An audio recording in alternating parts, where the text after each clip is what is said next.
पहला अध्याय। सती चरित्र। नारद जी ने पूछा, हे ब्रह्मा जी, आपके श्रीमुख से मंगलकारी व अमृतमयी शिव कथा सुनकर मुझमें उनके विषय में और अधिक जानने की लालसा उत्पन्न गई है। अतः भगवान शिव के बारे में मुझे बताइए। विश्व की सृष्टि करने वाले हे ब्रह्मा जी, मैं सती के विषय में भी जानना चाहता हूँ। सदाशिव योगी होते हुए एक स्त्री के साथ विवाह करके गृहस्थ कैसे हो गए? उन्हें विवाह करने का विचार कैसे आया? जो पहले दक्ष की कन्या थी, फिर हिमालय की कन्या हुई, वे सती पार्वती किस प्रकार शंकर जी को प्राप्त हुई? पार्वती ने किस प्रकार घोर तपस्या की और कैसे उनका विवाह हुआ? कामदेव को भस्म कर देने वाले भगवान शिव के आधे शरीर में वे किस प्रकार स्थान पा सकीं? उनका अर्धनारीश्वर रूप क्या है? हे प्रभु, आप ही मेरे इन प्रश्नों के उत्तर दे सकते हैं। आप ही मेरे संशयों का निवारण कर सकते हैं। ब्रह्मा जी ने कहा, हे नारद, देवी सती और भगवान शिव का शुभ यश परम पावन दिव्य और गोपनीय है। उसके रहस्य को वे ही समझते हैं। सर्वप्रथम तुम्हारी प्रार्थना पर मैं सती के चरित्र को बताता हूँ। पहले मेरी एक कन्या पैदा हुई, जिसे देखकर मैं काम पीड़ित हो गया। तब रुद्र ने धर्म का स्मरण कराते हुए मुझे बहुत धिक्कारा। फिर वे अपने निवास कैलाश पर्वत को चले गए।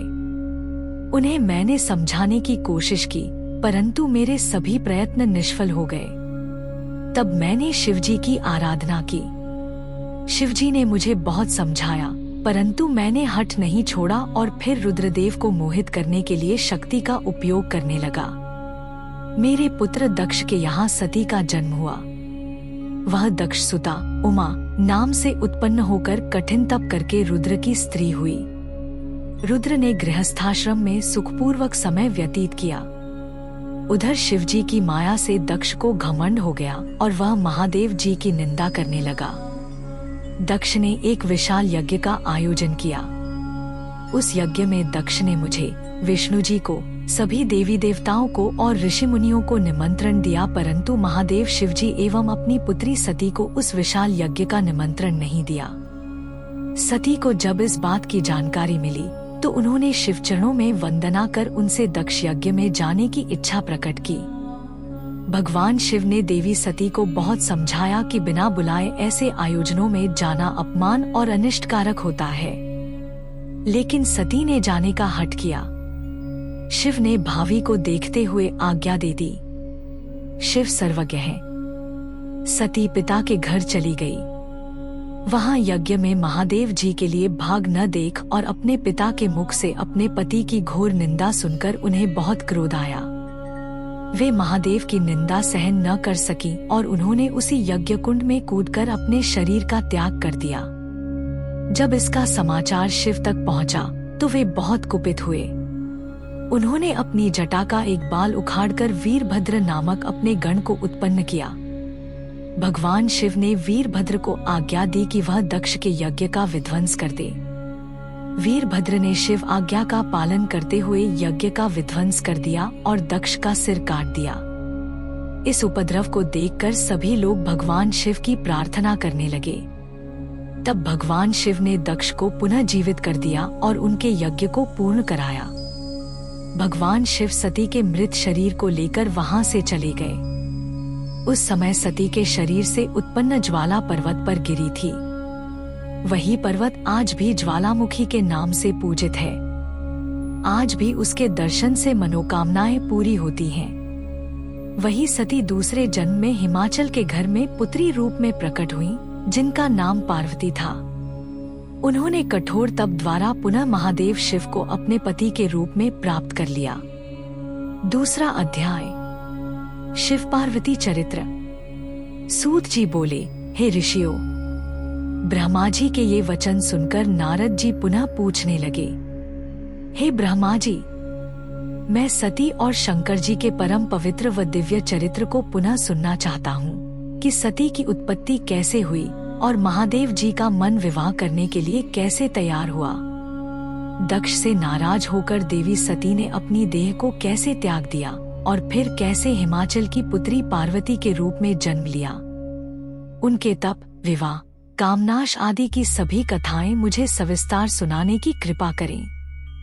ब्रह्मा जी बोले, हे नारद, पहले भगवान शिव निर्गुण, निर्विकल्प, निर्विकारी और दिव्य थे, परंतु देवी उमा से विवाह करने के बाद वे सगुण और शक्तिमान हो गए। उनके बाएं अंग से ब्रह्मा जी उत्पन्न हुए और दाएं अंग से विष्णु उत्पन्न हुए।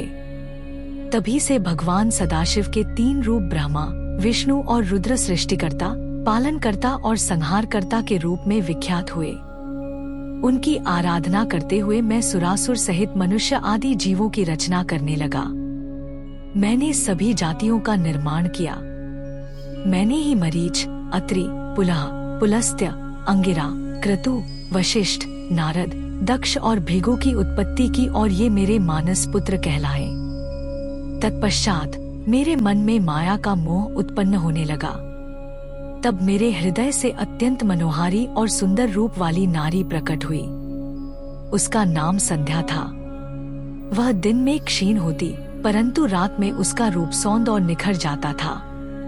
वह सायं संध्या ही थी। संध्या निरंतर मंत्र का जाप करती थी। उसके सौंदर्य से ऋषि मुनियों का मन भी भ्रमित हो जाता था। इसी प्रकार मेरे मन से एक मनोहर रूप वाला पुरुष भी प्रकट हुआ। वह अत्यंत सुंदर और अद्भुत रूप वाला था। उसके शरीर का मध्य भाग पतला था। वह काले बालों से युक्त था। उसके दांत सफेद मोतियों से चमक रहे थे। उसके श्वास से सुगंधी निकल रही थी। उसकी चाल मदमस्त हाथी के समान थी। उसकी आंखें कमल के समान थी। उसके अंगों में लगे केसर की सुगंध नासिका को तृप्त कर रही थी। तभी उस रूपवान पुरुष ने विनयपूर्वक अपने सिर को मुझ ब्रह्मा के सामने झुकाकर मुझे प्रणाम किया और मेरी बहुत स्तुति की। वह पुरुष बोला, ब्रह्मान, आप अत्यंत शक्तिशाली हैं। आपने ही मेरी उत्पत्ति की है। प्रभु मुझ पर कृपा करें और मेरे योग्य काम मुझे बताएं, ताकि मैं आपकी आज्ञा से उस कार्य को पूरा कर सकूं। ब्रह्मा जी ने कहा, हे भद्र पुरुष, तुम सनातनी सृष्टि उत्पन्न करो। तुम अपने इसी स्वरूप में फूल के 5 बाणों से स्त्रियों और पुरुषों को मोहित करो। इस चराचर जगत में कोई भी जीव तुम्हारा तिरस्कार नहीं कर पाएगा। तुम छिपकर प्राणियों के हृदय में प्रवेश करके सुख का हेतु बनकर सृष्टि का सनातन कार्य आगे बढ़ाओगे। तुम्हारे पुष्पमय बाण समस्त प्राणियों को भेदकर उन्हें मदमस्त करेंगे। आज से तुम पुष्प बाण नाम से जाने जाओगे। इसी प्रकार तुम सृष्टि के प्रवर्तक के रूप में जाने जाओगे। 3 अध्याय, कामदेव को ब्रह्मा जी द्वारा शाप देना। ब्रह्मा जी ने कहा, हे नारद, सभी ऋषि मुनि उस पुरुष के लिए उचित नाम खोजने लगे। तब सोच विचार कर वे बोले कि तुमने उत्पन्न होते ही ब्रह्मा का मन मंथन कर दिया है। अतः तुम्हारा पहला नाम मनमथ होगा। तुम्हारे जैसा इस संसार में कोई नहीं है, इसलिए तुम्हारा दूसरा नाम काम होगा। 3 नाम मदन और चौथा नाम कंदर्प होगा। अपने नामों के विषय में जानते ही काम ने अपने 5 बाणों का नामकरण कर उनका परीक्षण किया। काम ने अपने 5 बाणों को हर्षण, रोचन, मोहन, शोषण और मारण नाम से सुशोभित किया। ये बाण ऋषि मुनियों को भी मोहित कर सकते थे। उस स्थान पर बहुत से देवता व ऋषि उपस्थित थे। उस समय संध्या भी वहीं थी। कामदेव द्वारा चलाए गए बाणों के फलस्वरूप सभी मोहित हो गए। सबके मनों में विकार आ गया। सभी काम के वशीभूत हो चुके थे। प्रजापति, मरीचि, अत्रि, दक्ष आदि सब मुनियों के साथ साथ ब्रह्मा जी भी काम के वश में होकर संध्या को पाने की इच्छा करने लगे। ब्रह्मा व उनके मानस पुत्रों सभी को एक कन्या पर मोहित होते देखकर धर्म को बहुत दुख हुआ। धर्म ने धर्मरक्षक त्रिलोकीनाथ का स्मरण किया। तब मुझे देखकर शिवजी हंसे और कहने लगे, हे ब्रह्मा, अपनी पुत्री के ही प्रति तुम मोहित कैसे हो गए? सूर्य का दर्शन करने वाले दक्ष, मरीचि आदि योगियों का निर्मल मन कैसे स्त्री को देखते ही मलिन हो गया? जिन देवताओं का मन स्त्री के प्रति आसक्त हो, उनके साथ शास्त्र संगति किस प्रकार की जा सकती है। इस प्रकार के शिव वचन सुनकर मुझे बहुत लज्जा का अनुभव हुआ और मेरा पूरा शरीर पसीने पसीने हो गया। मेरा विकार समाप्त हो गया, परंतु मेरे शरीर से जो पसीना नीचे गिरा उससे पितृगणों की उत्पत्ति हुई। उससे 64,000 आग्नेशवा तो पितृगण उत्पन्न हुए और 86,000 बहिर्षद पितर हुए। एक सर्वगुण संपन्न अति सुंदर कन्या भी उत्पन्न हुई, जिसका नाम रति था। उसका रूप सौंदर्य देखकर ऋतु आदि स्खलित हो गए एवं उससे अनेक पितरों की उत्पत्ति हुई। इस प्रकार संध्या से बहुत से पितरों की उत्पत्ति हुई। शिवजी के वहां से अंतर्धान होने पर मैं काम पर क्रोधित हुआ। मेरे क्रुद्ध होने पर काम ने वह बाण वापस खींच लिया। बाण के निकलते ही मैं क्रोध की अग्नि से जलने लगा। मैंने काम को शिव बाण से भस्म होने का शाप दे डाला। यह सुनकर काम और रति दोनों मेरे चरणों में गिर पड़े और मेरी स्तुति करने लगे तथा क्षमा याचना करने लगे। तब काम ने कहा, हे प्रभु, आपने ही तो मुझे वर देते हुए कहा था कि ब्रह्मा, विष्णु, रुद्र समेत सभी देवता, ऋषिमुनि और मनुष्य तुम्हारे वश में होंगे। मैं तो सिर्फ अपनी उस शक्ति का परीक्षण कर रहा था, इसलिए मैं निरपराध हूँ। प्रभु मुझ पर कृपा करें। इस शाप के प्रभाव को समाप्त करने का उपाय बताएं। इस प्रकार काम के वचनों को सुनकर ब्रह्मा जी का क्रोध शांत हुआ। तब उन्होंने कहा कि मेरा शाप झूठा नहीं हो सकता, इसलिए तुम महादेव के तीसरे नेत्र रूपी अग्नि बाण से भस्म हो जाओगे। परंतु कुछ समय पश्चात जब शिवजी विवाह करेंगे अर्थात उनके जीवन में देवी पार्वती आएंगी, तब तुम्हारा शरीर तुम्हें पुनः प्राप्त हो जाएगा। चौथा अध्याय, कामर्ति विवाह। नारद जी ने पूछा, हे ब्रह्मा जी, इसके पश्चात क्या हुआ?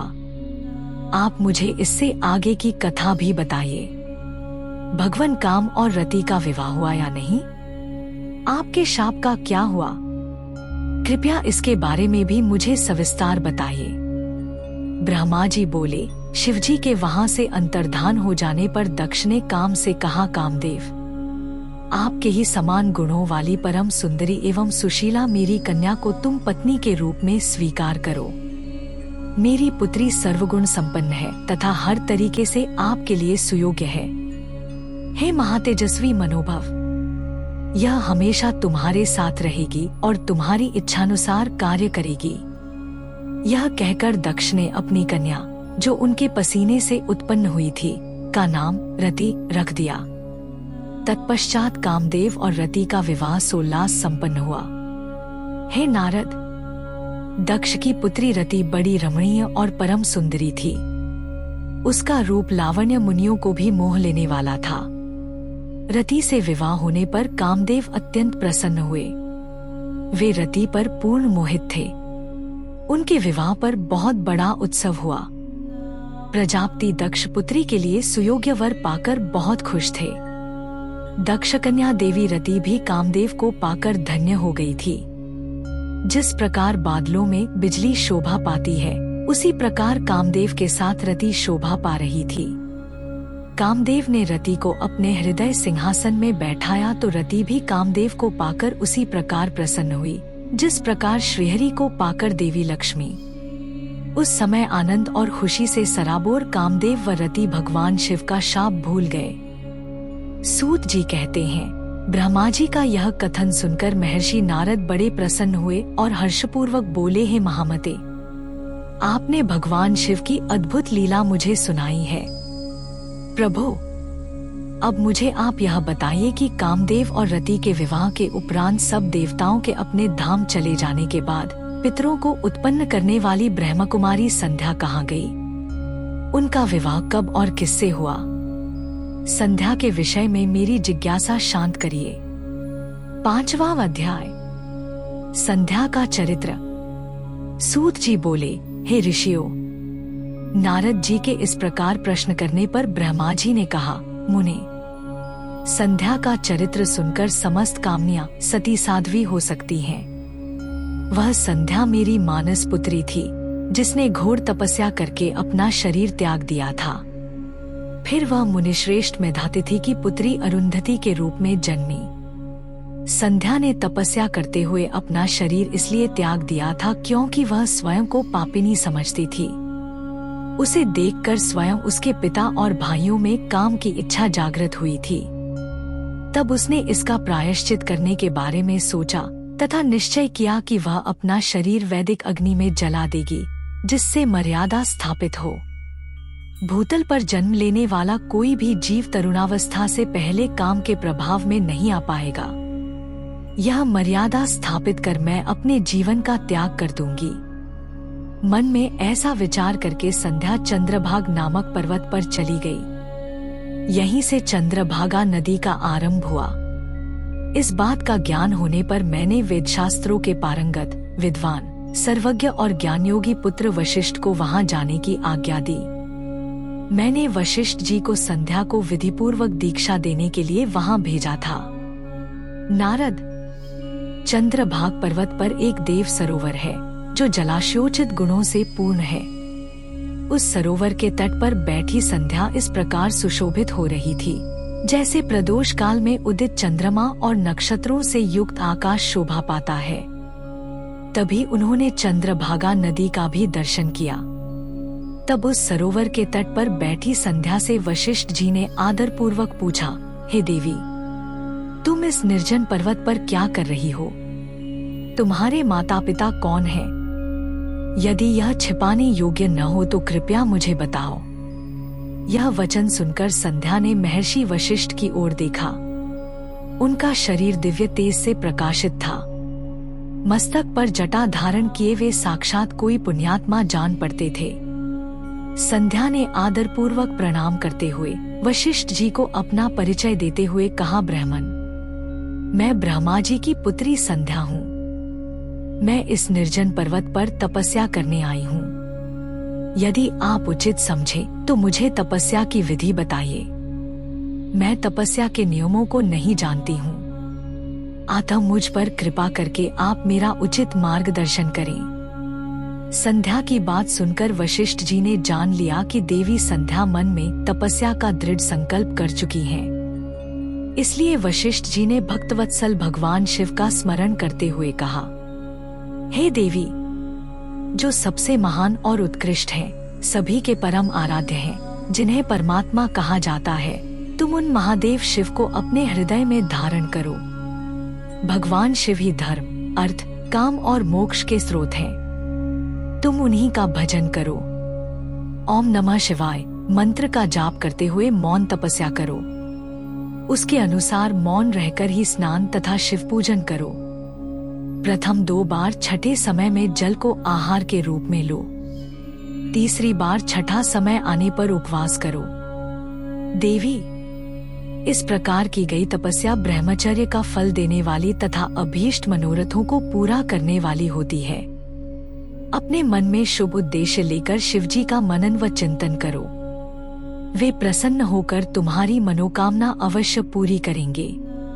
इस प्रकार संध्या को तपस्या की विधि बताकर और उपदेश देकर मुनि वशिष्ठ वहां से अंतर्धान हो गए। छठा अध्याय, संध्या की तपस्या। ब्रह्मा जी बोले, हे महाप्रज्ञ नारद, तपस्या की विधि बताकर जब वशिष्ठ जी चले गए तब संध्या आसन लगाकर कठोर तप शुरू करने लगी। वशिष्ठ जी द्वारा बताए गए विधान एवं मंत्र द्वारा संध्या ने भगवान शिव की आराधना करनी आरंभ कर दी। उसने अपना मन शिव भक्ति में लगा दिया और एकाग्र होकर तपस्या में मग्न हो गई।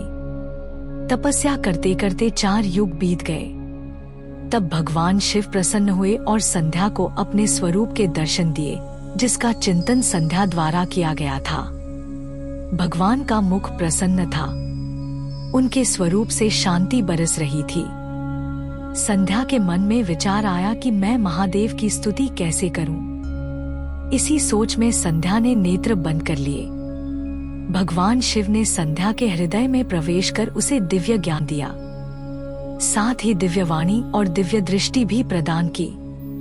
संध्या ने प्रसन्न मन से भगवान शिव की स्तुति की। संध्या बोली, हे निराकार, परम ज्ञानी, लोकस्रष्टा भगवान शिव, मैं आपको नमस्कार करती हूँ। जो शांत, निर्मल, निर्विकार और ज्ञान के स्रोत हैं, जो प्रकाश को प्रकाशित करते हैं, उन भगवान शिव को मैं प्रणाम करती हूँ, जिनका रूप अद्वितीय, शुद्ध, माया रहित, प्रकाशमान, सच्चिदानंदमय, नित्यानंदमय, सत्य, ऐश्वर्य से युक्त तथा लक्ष्मी और सुख वाला है, उन परमपिता परमेश्वर को मेरा नमस्कार है। जो सत्व प्रधान, ध्यान योग्य, आत्मस्वरूप, सारभूत, सबको पार लगाने वाला तथा परम पवित्र है, उन प्रभु को मेरा प्रणाम है।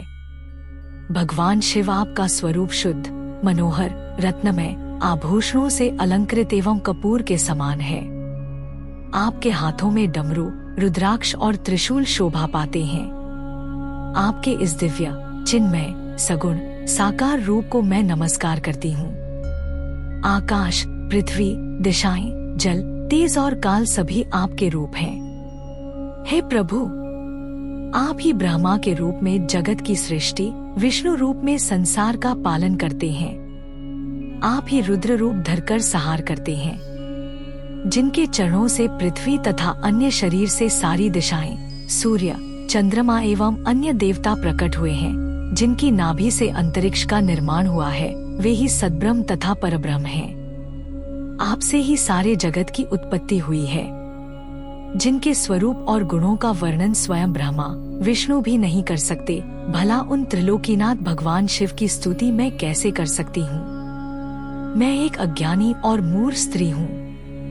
मैं किस तरह आपको पूजूं कि आप मुझ पर प्रसन्न हो? हे प्रभु, मैं बारंबार आपको नमस्कार करती हूँ। ब्रह्मा जी बोले, नारद, संध्या द्वारा कहे गए वचनों से भगवान शिव बहुत प्रसन्न हुए। उसकी स्तुति ने उन्हें द्रवित कर दिया। भगवान शिव बोले, हे देवी, मैं तुम्हारी तपस्या से बहुत प्रसन्न हूँ। आता तुम्हारी जो इच्छा हो वह वर मांगो। तुम्हारी इच्छा मैं अवश्य पूर्ण करूँगा। भगवान शिव के ये वचन सुनकर संध्या खुशी से उन्हें बार बार प्रणाम करती हुए बोली, हे महेश्वर, यदि आप मुझ पर प्रसन्न होकर कोई वर देना चाहते हैं और यदि मैं अपने पूर्व पापों से शुद्ध हो गई हूँ, तो हे महेश्वर, हे देवेश, आप मुझे वरदान दीजिए कि आकाश, पृथ्वी और किसी भी स्थान में रहने वाले जो भी प्राणी इस संसार में जन्म लें, वे जन्म लेते ही काम भाव से युक्त न हो जाएं। हे प्रभु, मेरे पति सुहृदय और मित्र के समान हों और अधिक कामी न हों। उनके अलावा जो भी मनुष्य मुझे सकाम भाव से देखे, वह पुरुषत्वहीन अर्थात नपुंसक हो जाए। हे प्रभु, मुझे यह वरदान भी दीजिए कि मेरे समान विख्यात और परम तपस्विनी तीनों लोकों में और कोई न हो। निष्पाप संध्या के वरदान मांगने को सुनकर भगवान शिव बोले, हे देवी संध्या, तथास्तु, तुम जो चाहती हो मैं तुम्हें प्रदान करता हूँ। प्राणियों के जीवन में अब 4 अवस्थाएं होंगी। पहली शैशव अवस्था, दूसरी कौमार्यावस्था, तीसरी यौवनावस्था और चौथी वृद्धावस्था। तीसरी अवस्था अर्थात यौवनावस्था में ही मनुष्य सकाम होगा। कहीं कहीं दूसरी अवस्था के अंत में भी प्राणी सकाम हो सकते हैं। तुम्हारी तपस्या से प्रसन्न होकर ही मैंने यह मर्यादा निर्धारित की है। तुम परम सती होगी और तुम्हारे पति के अतिरिक्त जो भी मनुष्य तुम्हें सकाम भाव से देखेगा वह तुरंत पुरुषत्वहीन हो जाएगा। तुम्हारा पति महान तपस्वी होगा जो कि 7 कल्पों तक जीवित रहेगा। इस प्रकार मैंने तुम्हारे द्वारा मांगे गए दोनों वरदान तुम्हें प्रदान कर दिए हैं।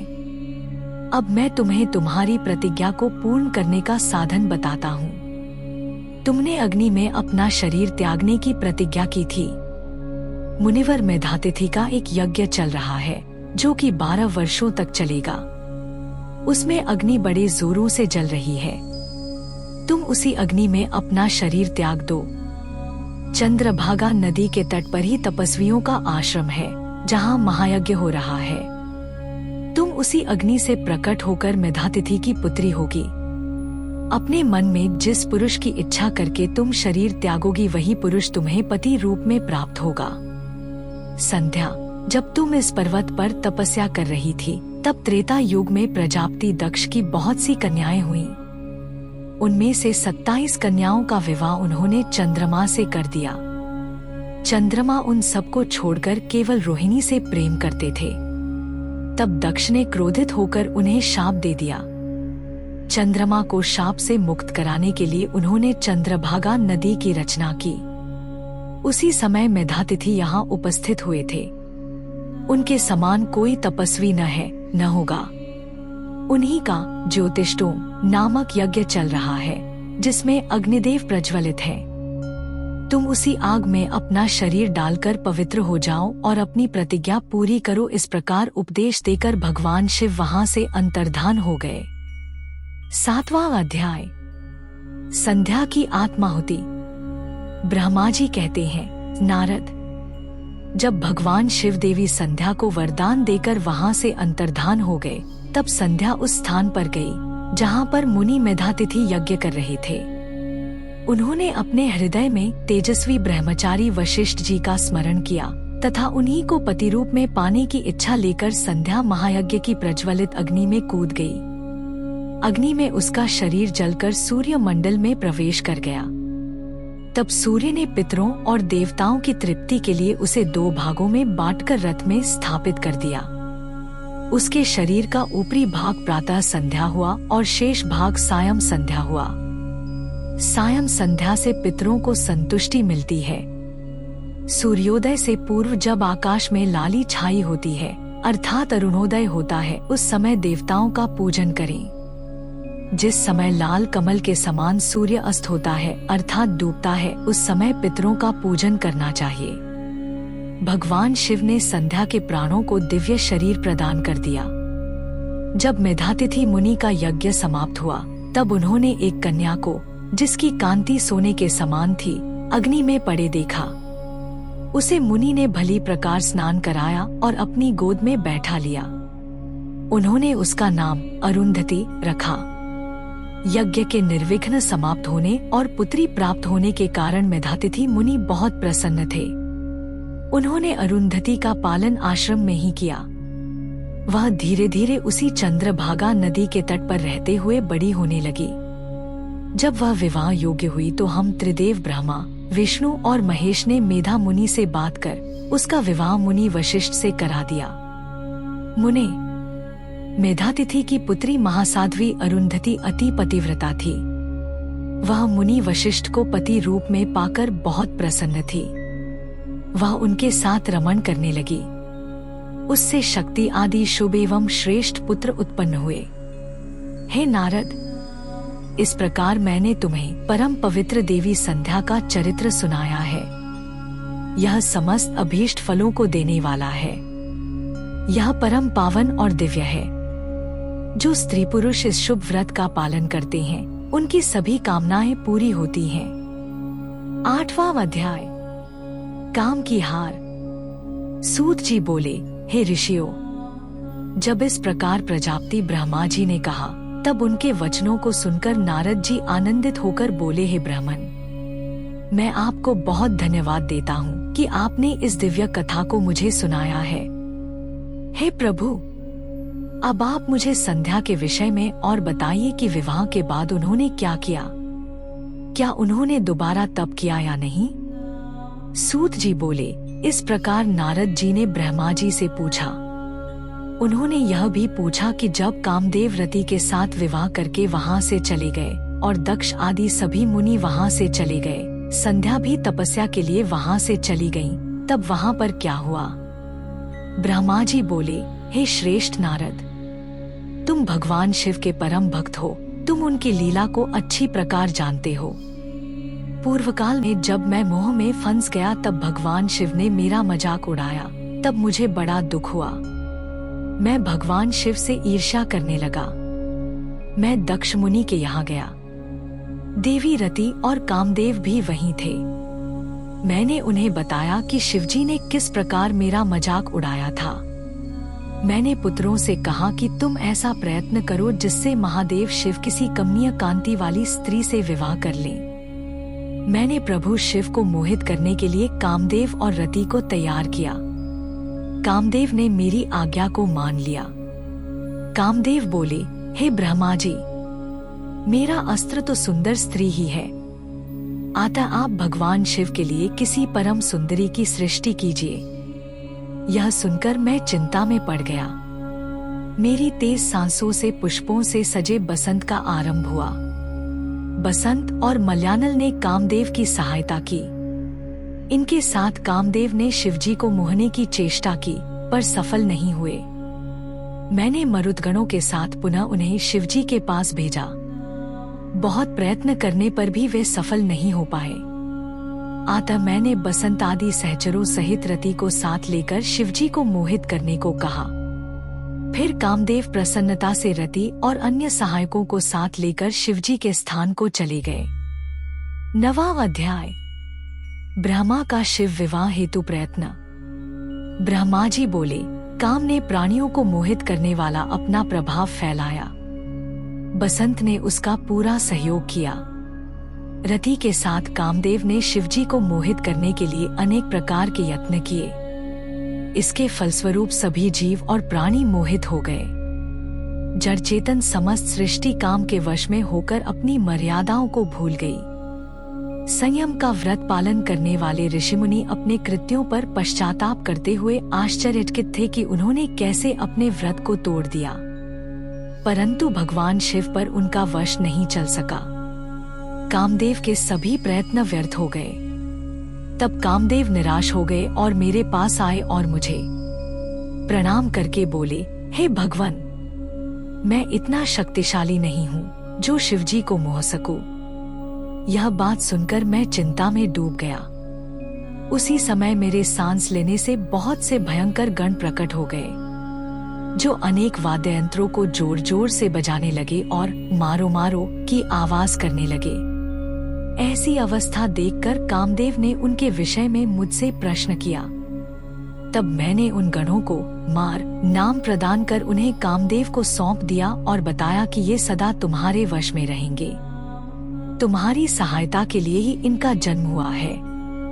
यह सुनकर रति और कामदेव बहुत प्रसन्न हुए। काम ने कहा, प्रभु, मैं आपकी आज्ञा के अनुसार पुनः शिवजी को मोहित करने के लिए जाऊंगा, परंतु मुझे यह लगता है कि मैं उन्हें मोहने में सफल नहीं हो पाऊंगा। साथ ही मुझे इस बात का भी डर है कि कहीं वे आपके शाप के अनुसार मुझे भस्म न कर दें। यह कहकर कामदेव रति, बसंत और अपने मारगणों को साथ लेकर पुनः शिवधाम को चले गए। कामदेव ने शिवजी को मोहित करने के लिए बहुत से उपाय किए, परंतु वे परमात्मा शिव को मोहित करने में सफल न हो सके। फिर कामदेव वहां से वापस आ गए और मुझे अपने असफल होने की सूचना दी। मुझसे कामदेव कहने लगे कि हे ब्राह्मण, आप ही शिवजी को मोह में डालने का उपाय करें। मेरे लिए उन्हें मोहना संभव नहीं है। 10वां अध्याय। ब्रह्मा विष्णु संवाद। ब्रह्मा जी बोले, नारद, काम के चले जाने पर श्री महादेव जी को मोहित कराने का मेरा अहंकार गिरकर चूर चूर हो गया, परंतु मेरे मन में यही चलता रहा कि ऐसा क्या करूं जिससे महात्मा शिवजी स्त्री ग्रहण कर लें। यह सोचते सोचते मुझे विष्णु जी का स्मरण हुआ। उन्हें याद करते ही पीतांबरधारी श्रीहरि विष्णु मेरे सामने प्रकट हो गए। मैंने उनकी प्रसन्नता के लिए उनकी बहुत स्तुति की। तब विष्णु जी मुझसे पूछने लगे कि मैंने उनका स्मरण के उद्देश्य से किया था। यदि तुम्हें कोई दुख या कष्ट है तो कृपया मुझे बताओ, मैं उस दुख को मिटा दूंगा। तब मैंने उनसे कहा, हे केशव, यदि भगवान शिव किसी तरह पत्नी ग्रहण कर ले अर्थात विवाह कर ले तो मेरे सभी दुख दूर हो जाएंगे, मैं पुनः सुखी हो जाऊंगा। मेरी यह बात सुनकर भगवान मधुसूदन हंसने लगे और मुझ लोकस्रष्टा ब्रह्मा का हर्ष बढ़ाते हुए बोले, हे ब्रह्मा जी, मेरी बातों को सुनकर आपके सभी भ्रमों का निवारण हो जाएगा। शिवजी ही सबके कर्ता और भर्ता हैं। वे ही इस संसार का पालन करते हैं। वे ही पापों का नाश करते हैं। भगवान शिव ही परब्रह्म, परेश, निर्गुण, नित्य, अनिर्देश्य, निर्विकार, अद्वितीय, अनंत और सबका अंत करने वाले हैं। वे सर्वव्यापी हैं। तीनों गुणों को आश्रय देने वाले ब्रह्मा, विष्णु और महेश नाम से प्रसिद्ध रजोगुण, तमोगुण, सत्वगुण से दूर एवं माया से रहित है। भगवान शिव योगपरायण और भक्तवत्सल हैं। हे विधे, जब भगवान शिव ने आपकी कृपा से हमें प्रकट किया था, उस समय उन्होंने हमें बताया था कि यद्यपि ब्रह्मा, विष्णु और रुद्र तीनों मेरे ही अवतार होंगे, परंतु रुद्र को मेरा पूर्ण रूप माना जाएगा। इसी प्रकार देवी उमा के भी 3 रूप होंगे। एक रूप का नाम लक्ष्मी होगा और वह श्रीहरि की पत्नी होंगी। दूसरा रूप सरस्वती का होगा और वे ब्रह्मा जी की पत्नी होंगी। देवी सती उमा का पूर्ण रूप होंगी, वे ही भावी रुद्र की पत्नी होंगी। ऐसा कहकर भगवान महेश्वर वहां से अंतर्धान हो गए। समय आने पर हम दोनों ब्रह्मा विष्णु का विवाह देवी सरस्वती और देवी लक्ष्मी से हुआ। भगवान शिव ने रुद्र के रूप में अवतार लिया। वे कैलाश पर्वत पर निवास करते हैं। जैसा कि भगवान शिव ने बताया था कि रुद्र अवतार की पत्नी देवी सती होंगी, जो साक्षात शिवा रूप हैं। अतः तुम्हें उनके अवतरण हेतु प्रार्थना करनी चाहिए। अपने मनोरथ का ध्यान करते हुए देवी शिवा की स्तुति करो। वे देवेश्वरी प्रसन्न होने पर तुम्हारी सभी परेशानियों और बाधाओं को दूर कर देंगी। इसलिए तुम सच्चे हृदय से उनका स्मरण कर उनकी स्तुति करो। यदि शिवा प्रसन्न हो जाएंगी तो वे पृथ्वी पर अवतरित होंगी। वे इस लोक में किसी मनुष्य की पुत्री बनकर मानव शरीर धारण करेंगी। तब वे निश्चय ही भगवान रुद्र का वरण कर उन्हें पति रूप में प्राप्त करेंगी। तब तुम्हारी सभी इच्छाएं अवश्य ही पूर्ण होंगी। अतएव तुम प्रजापति दक्ष को यह आज्ञा दो कि वे तपस्या करना आरंभ करें। उनके तप के प्रभाव से ही पार्वती देवी सती के रूप में उनके यहाँ जन्म लेंगी। देवी सती ही महोदव को विवाह सूत्र में बांधेंगी। शिवा और शिवजी दोनों निर्गुण और परम ब्रह्म स्वरूप हैं और अपने भक्तों के पूर्णता अधीन हैं। वे उनकी इच्छानुसार कार्य करते हैं। ऐसा कहकर भगवान श्रीहरि विष्णु वहां से अंतर्धान हो गए। उनकी बातें सुनकर मुझे बड़ा संतोष हुआ, क्योंकि मुझे मेरे दुखों और कष्टों का निवारण करने का उपाय मालूम हो गया था। 11वां अध्याय। ब्रह्मा जी की काली देवी से प्रार्थना। नारद जी बोले, पूज्य पिताजी, विष्णु जी के वहां से चले जाने पर क्या हुआ? ब्रह्मा जी कहने लगे कि जब भगवान विष्णु वहां से चले गए तो मैं देवी दुर्गा का स्मरण करने लगा और उनकी स्तुति करने लगा। मैंने मां जगदम्बा से यही प्रार्थना की कि वे मेरा मनोरथ पूर्ण करें। वे पृथ्वी पर अवतरित होकर भगवान शिव का वरण कर उन्हें विवाह बंधन में बांधे। मेरी अनन्य भक्ति स्तुति से प्रसन्न हो योगनिद्रा चामुंडा मेरे सामने प्रकट हुई।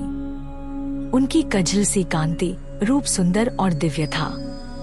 वे 4 भुजाओं वाले शेर पर बैठी थी। उन्हें सामने देख मैंने उनको अत्यंत नम्रता से प्रणाम किया और उनकी पूजा उपासना की।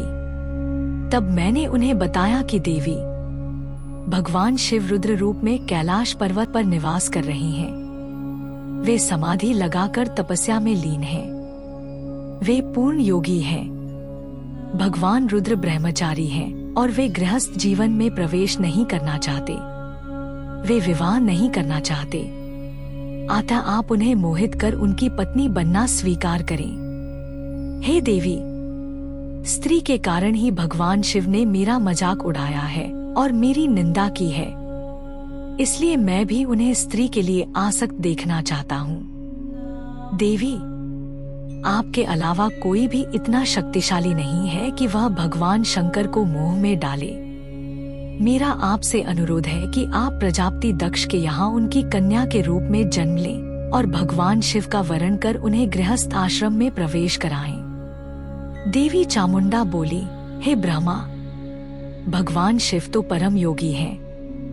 भला उनको मोहित करके तुम्हें क्या लाभ होगा? इसके लिए तुम मुझसे क्या चाहते हो? मैं तो हमेशा से ही उनकी दासी हूँ। उन्होंने अपने भक्तों का उद्धार करने के लिए ही रुद्र अवतार धारण किया है। यह कहकर वे शिवजी का स्मरण करने लगी। फिर वे कहने लगी कि यह तो सच है कि कोई भगवान शिव को मोहमाया के बंधनों में नहीं बांध सकता। इस संसार में कोई भी शिवजी को मोहित नहीं कर सकता। मुझमें भी इतनी शक्ति नहीं है कि उन्हें उनके कर्तव्य पथ से विमुख कर सकूं। फिर भी आपकी प्रार्थना से प्रसन्न होकर मैं इसका प्रयत्न करूंगी जिससे भगवान शिव मोहित होकर विवाह कर लें। मैं सती रूप धारण कर पृथ्वी पर अवतरित होंगी। यह कहकर देवी वहां से अंतर्धान हो गई। 12वां अध्याय। दक्ष की तपस्या। नारद जी ने पूछा, हे ब्रह्मा जी, उत्तम व्रत का पालन करने वाले प्रजापति दक्ष ने तपस्या करके देवी से कौन सा वरदान प्राप्त किया और वे किस प्रकार दक्ष की कन्या के रूप में जन्मी? ब्रह्मा जी बोले, हे नारद, मेरी आज्ञा पाकर प्रजापति दक्ष क्षीर सागर के उत्तरी तट पर चले गए। वे उसी तट पर बैठकर देवी उमा को अपनी पुत्री के रूप में प्राप्त करने के लिए उन्हें हृदय से स्मरण करते हुए तपस्या करने लगे। मन को एकाग्र कर प्रजापति दक्ष दृढ़ता से कठोर व्रत का पालन करने लगे। उन्होंने 3000 दिव्य वर्षों तक घोर तपस्या की। वे केवल जल और हवा ही ग्रहण करते थे। तत्पश्चात देवी जगदम्बा ने उन्हें प्रत्यक्ष दर्शन दिए। कालिका देवी अपने सिंह पर विराजमान थी। उनकी श्यामल कांति व मुख अत्यंत मोहक था। उनकी 4 भुजाएं थीं। वे एक हाथ में वरद, दूसरे में अभय, तीसरे में नीलकमल और चौथे हाथ में खड्ग धारण किए हुए थी। उनके दोनों नेत्र लाल थे और केश लंबे व खुले हुए थे। देवी का स्वरूप बहुत ही मनोहारी था। उत्तम आभा से प्रकाशित देवी को दक्ष और उनकी पत्नी ने श्रद्धापूर्वक नमस्कार किया। उन्होंने देवी की श्रद्धा भाव से स्तुति की। दक्ष बोले, हे जगदम्बा, भवानी, कालिका, चंडिके, महेश्वरी, मैं आपको नमस्कार करता हूँ। मैं आपका बहुत आभारी हूँ जो आपने मुझे दर्शन दिए हैं। हे देवी, मुझ पर प्रसन्न होइए। ब्रह्मा जी ने कहा, हे नारद, देवी जगदम्बा ने स्वयं ही दक्ष के मन की इच्छा जान ली थी। वे बोली, दक्ष, मैं तुम्हारी तपस्या से बहुत प्रसन्न हूँ। तुम अपने मन की इच्छा मुझे बताओ। मैं तुम्हारे सभी दुखों को अवश्य दूर करूंगी। तुम अपनी इच्छानुसार वरदान मांग सकते हो।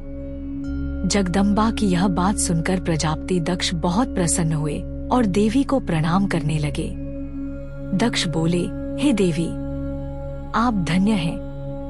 आप ही प्रसन्न होने पर मनोवांछित फल देने वाली हैं। हे देवी, यदि आप मुझे वर देना चाहती हैं, तो मेरी बात ध्यानपूर्वक सुने और मेरी इच्छा पूर्ण करें। हे जगदम्बा, मेरे स्वामी शिव ने रुद्र अवतार धारण किया है, परंतु अब तक आपने कोई अवतार धारण नहीं किया है। आपके सिवा कौन उनकी पत्नी होने योग्य है? अतः देवी, आप मेरी पुत्री के रूप में धरती पर जन्म लें और भगवान शिव को अपने रूप लावण्य से मोहित करें।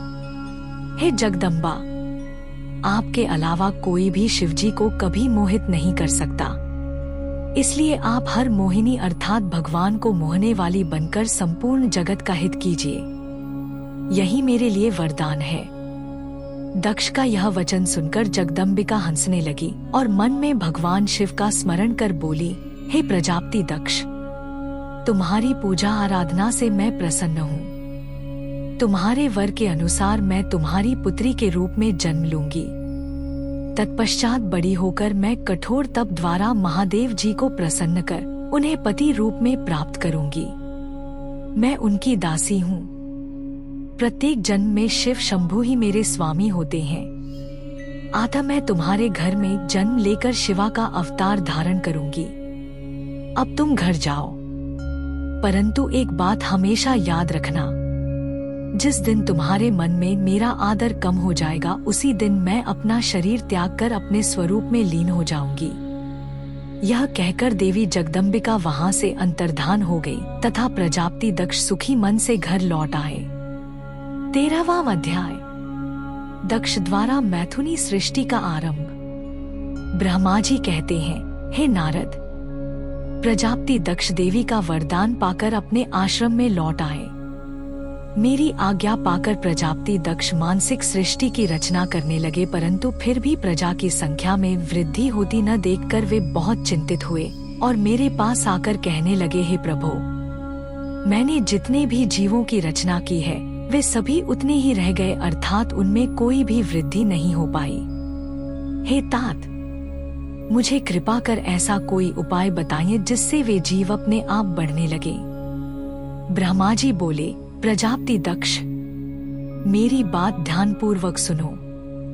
तुम त्रिलोकीनाथ भगवान शिव की भक्ति करते हुए यह कार्य संपन्न करो, वे निश्चय ही तुम्हारा कल्याण करेंगे। तुम प्रजापति वीरन की परम सुंदर पुत्री असिकनी से विवाह करो और स्त्री के साथ मैथुन धर्म का आश्रय लेकर प्रजा बढ़ाओ। असिकनी से तुम्हें बहुत सी संतानें प्राप्त होंगी। मेरी आज्ञा के अनुसार दक्ष ने वीरन की पुत्री असिकनी से विवाह कर लिया। उनकी पत्नी के गर्भ से उन्हें 10,000 पुत्रों की प्राप्ति हुई। ये हर्यश्व नाम से जाने गए। सभी पुत्र धर्म के पथ पर चलने वाले थे। एक दिन अपने पिता दक्ष से उन्हें प्रजा की सृष्टि करने का आदेश मिला। तब इस उद्देश्य से तपस्या करने के लिए वे पश्चिम दिशा में स्थित नारायण सर नामक तीर्थ पर गए। वहां सिंधु नदी व समुद्र का संगम हुआ है। उस पवित्र तीर्थ के जल के स्पर्श से उनका मन उज्जवल और ज्ञान से संपन्न हो गया। वे उसी स्थान पर प्रजा की वृद्धि के लिए तप करने लगे। नारद, इस बात को जानने के बाद तुम श्रीहरि विष्णु की इच्छा से उनके पास गए और बोले, दक्षपुत्र हर्यश्वगण, तुम पृथ्वी का अंत देखे बिना सृष्टि की रचना करने के लिए कैसे उद्यत हो गए? ब्रह्मा जी बोले, हर्यश्व बड़े ही बुद्धिमान थे। वे तुम्हारा प्रश्न सुनकर उस पर विचार करने लगे। वे सोचने लगे कि जो उत्तम शास्त्र रूपी पिता के निवृत्तिपर्क आदेश को नहीं समझता, वह केवल रजोगुण पर विश्वास करने वाला पुरुष सृष्टि निर्माण का कार्य कैसे कर सकता है। इस बात को समझकर वे नारद जी की परिक्रमा करके ऐसे रास्ते पर चले गए जहां से वापस लौटना असंभव है। प्रजापति दक्ष को यह पता चला कि उनके सभी पुत्र नारद से शिक्षा पाकर मेरी आज्ञा को भूलकर ऐसे स्थान पर चले गए जहां से लौटा नहीं जा सकता, तो दक्ष इस बात से बहुत दुखी हुए। वे पुत्रों के वियोग को सह नहीं पा रहे थे। तब मैंने उन्हें बहुत समझाया और उन्हें सांत्वना दी। तब पुनः दक्ष की पत्नी असिकनी के गर्भ से शबलाश्व नामक एक सहस्र पुत्र हुए। वे सभी अपने पिता की आज्ञा को पाकर पुनः तपस्या के लिए उसी स्थान पर चले गए जहां उनके बड़े भाई गए थे। नारायण सरोवर के जल के स्पर्श से उनके सभी पाप नष्ट हो गए और मन शुद्ध हो गया। वे उसी तट पर प्रणव मंत्र का जाप करते हुए तपस्या करने लगे। तब नारद तुमने पुनः वही बातें जो उनके भाइयों को कही थी उन्हें भी बता दी और तुम्हारे दिखाए मार्ग के अनुसार वे अपने भाइयों के पथ पर चलते ऊर्ध्वगति को प्राप्त हुए। दक्ष को इस बात से बहुत दुख हुआ और वे दुख से बेहोश हो गए। जब प्रजापति दक्ष को ज्ञात हुआ कि यह सब नारद की वजह से हुआ है, तो उन्हें बहुत क्रोध आया। संयोग से तुम भी उसी समय वहां पहुंच गए। तुम्हें देखते ही क्रोध के कारण वे तुम्हारी निंदा करने लगे और तुम्हें धिक्कारने लगे। वे बोले, तुमने सिर्फ दिखाने के लिए ऋषियों का रूप धारण कर रखा है। तुमने मेरे पुत्रों को ठगकर उन्हें भिक्षुओं का मार्ग दिखाया है। तुमने लोक और परलोक दोनों के श्रेय का नाश कर दिया है। जो मनुष्य ऋषि देव और पितृ ऋणों को उतारे बिना ही मोक्ष की इच्छा मन में लिए माता पिता को त्याग कर घर से चला जाता है, सन्यासी बन जाता है, वह अधोगति को प्राप्त हो जाता है। हे नारद, तुमने बार बार मेरा अमंगल किया है, इसलिए मैं तुम्हें शाप देता हूँ कि तुम कहीं भी स्थिर नहीं रह सकोगे। तीनों लोकों में विचरते हुए तुम्हारा पैर कहीं भी स्थिर नहीं रहेगा, अर्थात तुम्हें ठहरने के लिए सुस्थिर ठिकाना नहीं मिलेगा। नारद, यद्यपि तुम साधु पुरुषों द्वारा सम्मानित हो, परंतु तुम्हें शोकवश दक्ष ने ऐसा शाप दिया जिसे तुमने शांत मन से ग्रहण कर लिया और तुम्हारे मन में किसी प्रकार का विकार नहीं आया। 14वां अध्याय, दक्ष की 60 कन्याओं का विवाह। ब्रह्मा जी बोले, हे मुनिराज, दक्ष के इस रूप को जानकर मैं उसके पास गया। मैंने उसे शांत करने का बहुत प्रयत्न किया और सांत्वना दी। मैंने उसे तुम्हारा परिचय दिया। दक्ष को मैंने यह जानकारी भी दी कि तुम भी मेरे पुत्र हो। तुम मुनियों में श्रेष्ठ एवं देवताओं के प्रिय हो। तत्पश्चात प्रजापति दक्ष ने अपनी पत्नी से 60 सुंदर कन्याएं प्राप्त की। तब उनका धर्म आदि के साथ विवाह कर दिया। दक्ष ने अपनी 10 कन्याओं का विवाह धर्म से, 13 कन्याओं का ब्याह कश्यप मुनि से और 27 कन्याओं का विवाह चंद्रमा से कर दिया। 2 भूतागिरस और कृशाशु को और शेष 4 कन्याओं का विवाह तार्क्ष के साथ कर दिया। इन सबकी संतानों से तीनों लोक भर गए।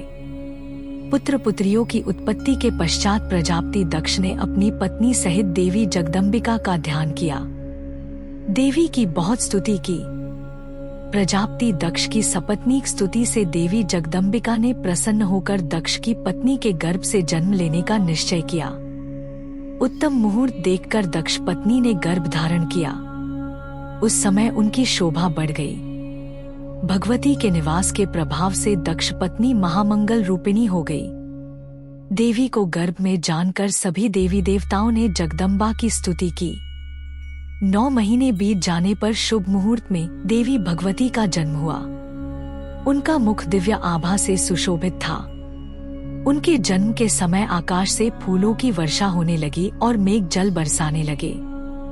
देवता आकाश में खड़े मांगलिक ध्वनि करने लगे। यज्ञ की बुझी हुई अग्नि पुनः जलने लगी। साक्षात जगदम्बा को प्रकट हुए देखकर दक्ष ने भक्ति भाव से उनकी स्तुति की।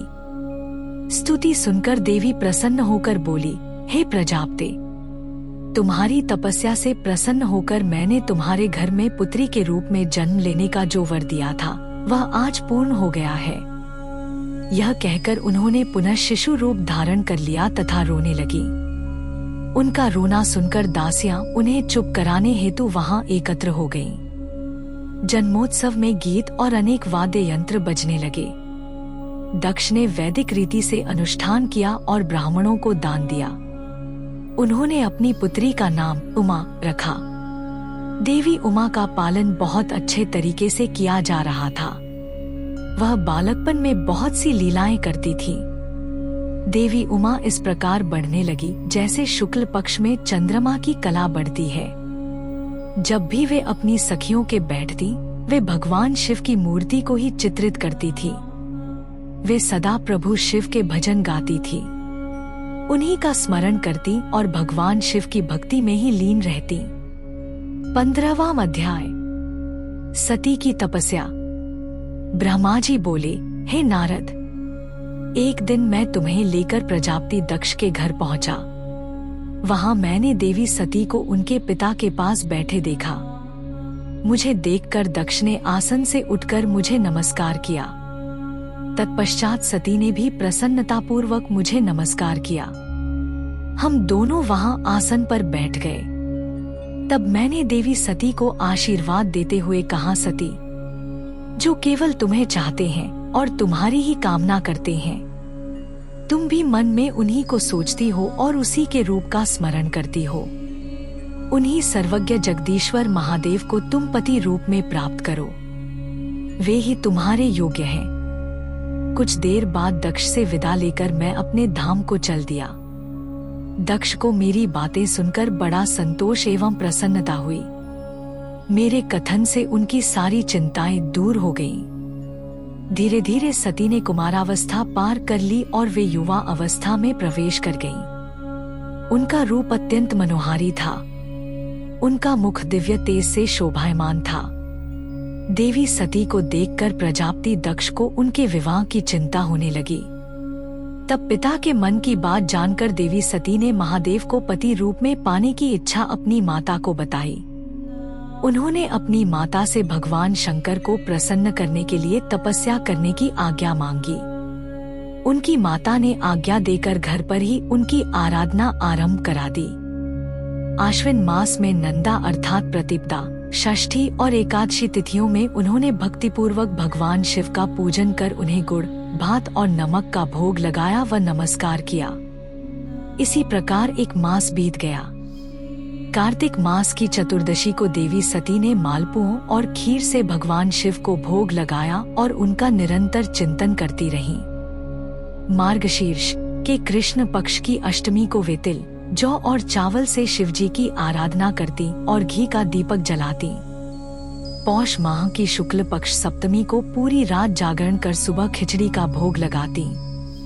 माघ की पूर्णिमा की रात भर वे शिव आराधना में लीन रहती और सुबह नदी में स्नान कर गीले वस्त्रों में ही पुनः पूजा करने बैठ जाती थी। फाल्गुन मास के कृष्ण पक्ष की चतुर्दशी तिथि को जागरण कर शिवजी की विशेष पूजा करती थी। उनका सारा समय शिवजी को समर्पित था। वे अपने दिन रात शिवजी के स्मरण में ही बिताती थी। चैत्र मास के शुक्ल पक्ष की चतुर्दशी को वे ढाक के फूलों और दवनों से भगवान की पूजा करती थी। वैशाख माह में वे सिर्फ तिलों को खाती थी।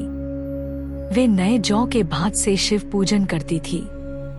ज्येष्ठ माह में वे भूखी रहती और वस्त्रों तथा भटकटिया के फूलों से शिव पूजन करती थी। आषाढ़ मास के शुक्ल पक्ष की चतुर्दशी को वे काले वस्त्रों और भटकटिया से रुद्रदेव का पूजन करती थी। श्रावण मास में यज्ञोपवीत वस्त्रों तथा कुश आदि से वे पूजन करती थी। भाद्रपद मास में विभिन्न फूलों व फलों से वे शिव को प्रसन्न करने की कोशिश करती। वे सिर्फ जल ही ग्रहण करती थी। देवी सती हर समय भगवान शिव की आराधना में ही लीन रहती थी। इस प्रकार उन्होंने दृढ़तापूर्वक नंदा व्रत को पूरा किया। व्रत पूरा करने के पश्चात वे शिवजी का ध्यान करने लगी। वे निश्चित आसन में स्थित हो निरंतर शिव आराधना करती रहीं। हे नारद, देवी सती की इस अनन्य भक्ति और तपस्या को अपनी आंखों से देखने में विष्णु तथा अन्य सभी देवी देवता और ऋषि मुनि वहां गए। वहां सभी ने देवी सती को भक्तिपूर्वक नमस्कार किया और उनके सामने मस्तक झुकाए। सभी देवी देवताओं ने उनकी तपस्या को सराहा। तब सभी देवी देवता और ऋषि मुनि मेरे ब्रह्मा और विष्णु सहित कैलाश पर्वत पर पहुँचे। वहां भगवान शिव ध्यानमग्न थे। हमने उनके निकट जाकर दोनों हाथ जोड़कर उन्हें प्रणाम किया तथा उनकी स्तुति आरंभ कर दी। हमने कहा, प्रभु, आप परम शक्तिशाली हैं।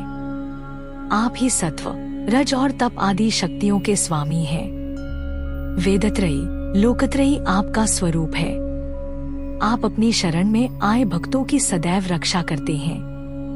आप सदैव भक्तों का उद्धार करते हैं। हे महादेव, हे महेश्वर, हम आपको नमस्कार करते हैं। आपकी महिमा जान पाना कठिन ही नहीं, असंभव है। हम आपके सामने अपना मस्तक झुकाते हैं। ब्रह्मा जी बोले, नारद, इस प्रकार भगवान शिव शंकर की स्तुति करके सभी देवता मस्तक झुकाकर शिवजी के सामने चुपचाप खड़े हो गए। 16वां अध्याय, रुद्रदेव का सती से विवाह। ब्रह्मा जी बोले, श्री विष्णु सहित अनेक देवी देवताओं और ऋषि मुनियों द्वारा की गई स्तुति सुनकर सृष्टिकर्ता शिवजी ने प्रसन्नता पूर्वक हम सबके आगमन का कारण पूछा। रुद्रदेव बोले, हे हरे, हे देवताओं और महर्षियों, मुझे अपने कैलाश पर आगमन के विषय में बताइए। आप लोग यहाँ किस लिए आए हैं और आपको कौन सा कार्य है? कृपया मुझे बताइए। मुने, महादेव जी के इस प्रकार पूछने पर भगवान विष्णु की आज्ञा से मैंने इस प्रकार निवेदन किया।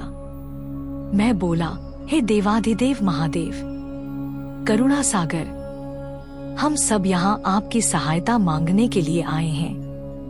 भगवान, हम तीन होते हुए भी एक हैं। सृष्टि के चक्र को नियमित तथा सुचारू रूप से चलाने के लिए हम एक दूसरे के सहयोगी की तरह कार्य करते हैं। हम एक दूसरे के सहायक हैं। हम तीनों के परस्पर सहयोग के फलस्वरूप ही जगत के सभी कार्य संपन्न होते हैं। महेश्वर, कुछ असुरों का वध आपके द्वारा, कुछ असुरों का वध मेरे द्वारा तथा कुछ असुरों का वध श्रीहरि द्वारा निश्चित है। हे प्रभु, कुछ असुर आपके वीर्य द्वारा उत्पन्न पुत्र के द्वारा नष्ट होंगे। हे भगवान, आप घोर असुरों का विनाश कर जगत को स्वास्थ्य व अभय प्रदान करते हैं। हे प्रभु, सृष्टि की रचना, पालन और सहार ये तीनों ही हमारे कार्य हैं। यदि हम अपने कार्य सही तरह से नहीं करें तो हमारे अलग अलग शरीर धारण करने का कोई उद्देश्य ही नहीं रहेगा।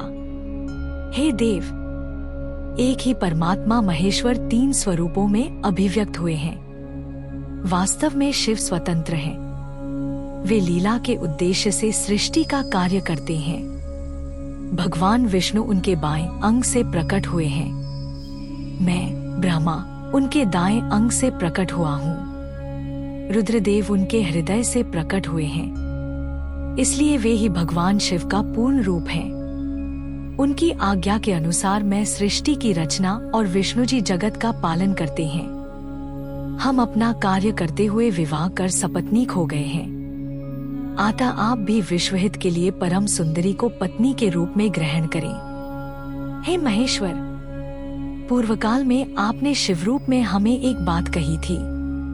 आपने कहा था, मेरा एक अवतार तुम्हारे ललाट से होगा, जिसे रुद्र नाम से जाना जाएगा। तुम ब्रह्मा सृष्टिकर्ता होगे, भगवान विष्णु जगत का पालन करेंगे। मैं शिव सगुण रुद्र रूप संहार करने वाला होऊंगा। एक स्त्री के साथ विवाह करके लोक के कार्यों की सिद्धि करूंगा। हे महादेव, अब अपनी कही बात को पूरा कीजिए। हे प्रभु, आपके बिना हम दोनों अपना कार्य करने में समर्थ नहीं हैं। अतः प्रभु, आप ऐसी स्त्री को पत्नी रूप में धारण करें जो कि लोकहित के कार्य कर सके। भगवान, जिस प्रकार लक्ष्मी विष्णु की और सरस्वती मेरी सहधर्मिणी है, उसी प्रकार आप भी अपने जीवन साथी को स्वीकार कीजिए। मेरी यह बात सुनकर महादेव जी मुस्कुराने लगे और हमसे इस प्रकार बोले। उन्होंने कहा, हे ब्रह्मा, हे विष्णु, तुम मुझे सदा से अत्यंत प्रिय हो। तुम समस्त देवताओं में श्रेष्ठ तथा त्रिलोक के स्वामी हो। परंतु मेरे लिए विवाह करना उचित नहीं है।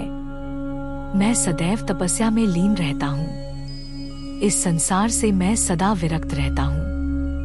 मैं तो एक योगी हूँ जो सदैव निवृत्ति के मार्ग पर चलता है। घर गृहस्थी से भला मेरा क्या काम। मैं तो सदैव आत्मरूप हूँ, जो माया से दूर है, जिसका शरीर अवधूत है। जो ज्ञानी आत्मा को जानने वाला और कामना से शून्य हो, भोगों से दूर रहता है, जो अविकारी है, भला उसे संसार में स्त्री से क्या प्रयोजन है। मैं तो योग करते समय ही आनंद का अनुभव करता हूँ। जो मनुष्य ज्ञान से रहित हैं, वे ही भोग अधिक महत्व देते हैं।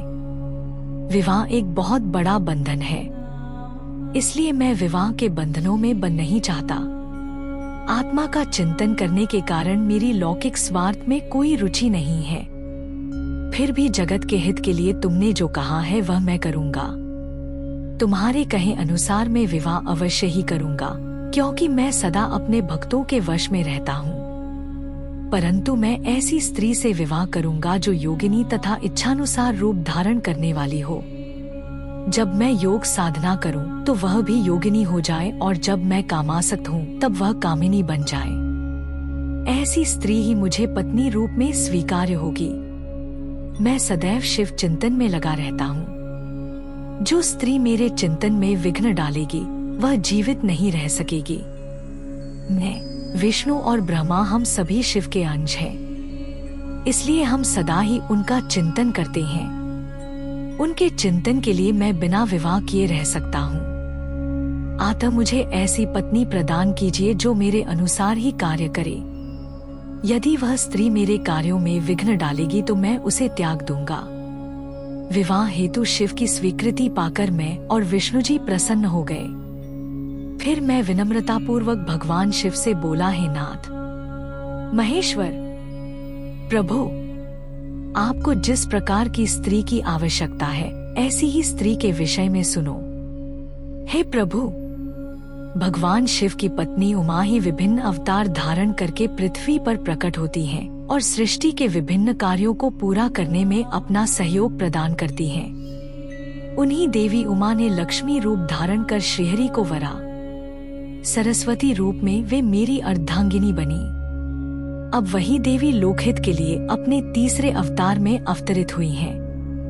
उमा देवी प्रजापति दक्ष की कन्या के रूप में अवतार लेकर आपको पति रूप में पाने की इच्छा लिए घोर तपस्या कर रही हैं। उनका नाम देवी सती है। सती ही आपकी भार्या होने के योग्य हैं।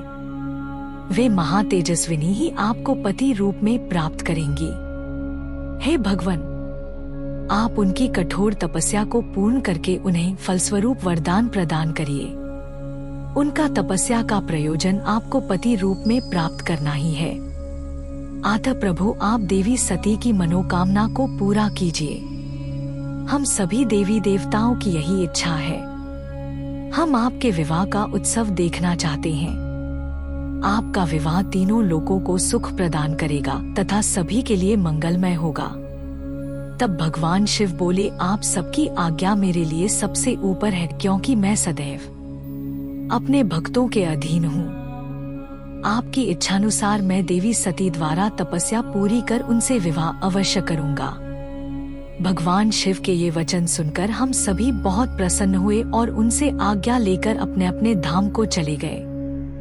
17वां अध्याय। सती को शिव से वर की प्राप्ति। ब्रह्मा जी कहते हैं, हे नारद, सती ने आश्विन मास के शुक्ल पक्ष की अष्टमी को उपवास किया।